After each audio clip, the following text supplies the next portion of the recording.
Basketball will always be a part of the culture in the city that never sleeps.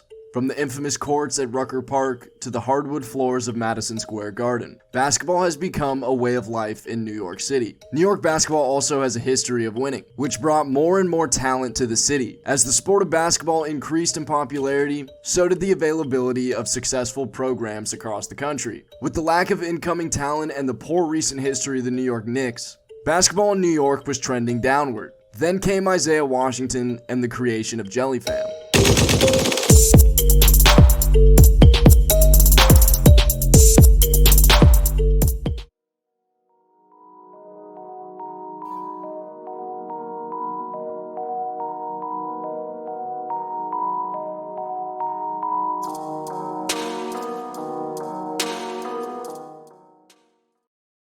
In 2012, inspired by Isaiah Thomas's finger roll and Michael Jordan's free throw line dunk, Washington, along with his friend Jaquay James, invented a new layup move called the Jelly. The layup consisted of bringing your hand back as if you were going to dunk, but then transition into a finger roll. Washington himself described it as a finger roll with some added spice. Built off of dominant skill, a confident attitude, and a desire to be the star of the show, the JELLYFAM became huge, bringing in crowds and celebrities to their high school and street games. The JELLYFAM was on a mission to revitalize New York basketball. Around 2016, the JELLYFAM went viral on social media. Washington and James decided to grow the JELLYFAM by bringing in some of their friends. Sidney Sid Wilson and Javon Quinterly, Pedro Marquez, Jordan Walker, and Malicia Reed also joined the JELLYFAM. The new additions to the JELLYFAM had them representing all across the tri-state area. And now that it's been over 5 years since their rise to fame, what are they up to now? After a storied high school basketball career, Washington committed to the University of Minnesota to play under head coach Richard Pitino, son of Rick Pitino. The JELLYFAM founder played there for 2 seasons, putting up an average stat line of 6.6 points on 34.7% shooting, while also adding in 2.6 assists and 2.1 rebounds per game. He played 18.2 minutes per game, only cracking the starting lineup 4 times. Following a shaky 2-season stint in Minnesota, Washington decided to return home to New York and take on a larger role at Iona College. In his junior year, the 2019-2020 season, he became a perennial starter, averaging 33 minutes per game, before the season was cut short due to the coronavirus. Washington saw a big increase in his stat line with 11.4 points on 40.6% shooting, while also adding in 5.1 rebounds, 4 assists, and almost 2 steals per game. After the season's conclusion, he once again entered the transfer portal, deciding to join Long Beach State, where he is currently averaging 14.3 points, 4.3 rebounds, 4.4 assists, while shooting 44% from the field.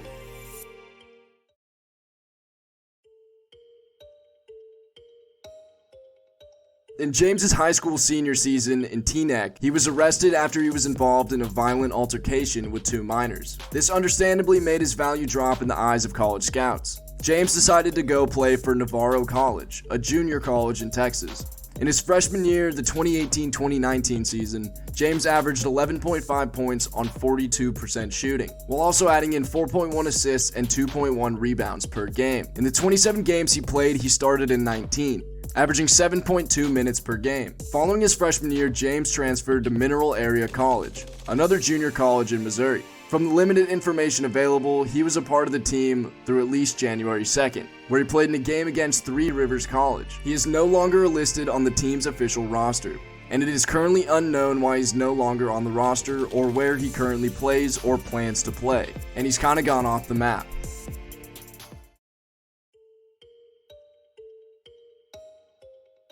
After initially committing to St. John's for the 2017-2018 season, Wilson decided to transfer to go play for the University of Connecticut Huskies. This caused Wilson to redshirt for his first year. In his 2 seasons at UConn, he is averaging 4 points on 37% shooting, while also adding in 2.3 rebounds per game. Wilson saw a big decline in minutes from his freshman to sophomore season, losing just over 7 minutes per game. Cracking the starting lineup 6 times in his freshman year, he didn't start at all in his sophomore season. Wilson has received 2 suspensions from the NCAA, one his freshman year and one his sophomore year. Both were a violation of team rules, and he announced that he would not return to UConn for his junior season. He would eventually go on to play for SIU, Edwardsville, where he's averaging 13.1 points, 3.9 rebounds, and 1.3 assists, while shooting 44% from the field.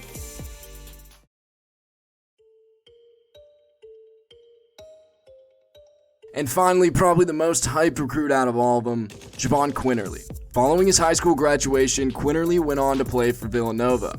In his freshman season, the 2018-2019 season, Jahvon had a minor role for the team, playing in only 9.1 minutes per game, where he averaged 3.2 points on 33% shooting, while also adding in 0.9 assists per game. Jahvon Quinerly was originally going to play for Arizona, but decommitted following the FBI investigation into the corruption of the NCAA, where Arizona's assistant coach was found guilty for giving players benefits.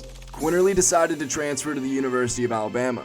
He was denied a transfer waiver, so he was forced to sit out during the 2019-2020 season. But at this point, he still had 3 years of NCAA eligibility left, and made his debut this season for Alabama in the 2020-2021 season, where he is currently averaging 12.3 points, 1.9 rebounds, and 3 assists per game, while shooting an efficient 47% from the field. And by far, he is doing the best out of all the players that were originally in JELLYFAM. It's just crazy to see how far these players have fallen from the heights they were at during the JELLYFAM era. They were once one of the biggest things in basketball. However, at the end of the day, they still created a basketball move that will be replicated for generations. And in pretty much every Ball is Life mixtape, you will find the high school prospect at least attempting one jelly. Not many players can say they created something everlasting in basketball. But anyways guys, that's the end of today's video. Thank you guys for watching. Make sure to drop a like and comment. And if you're not subscribed, make sure to subscribe. And I'll see you guys next time. Deuces.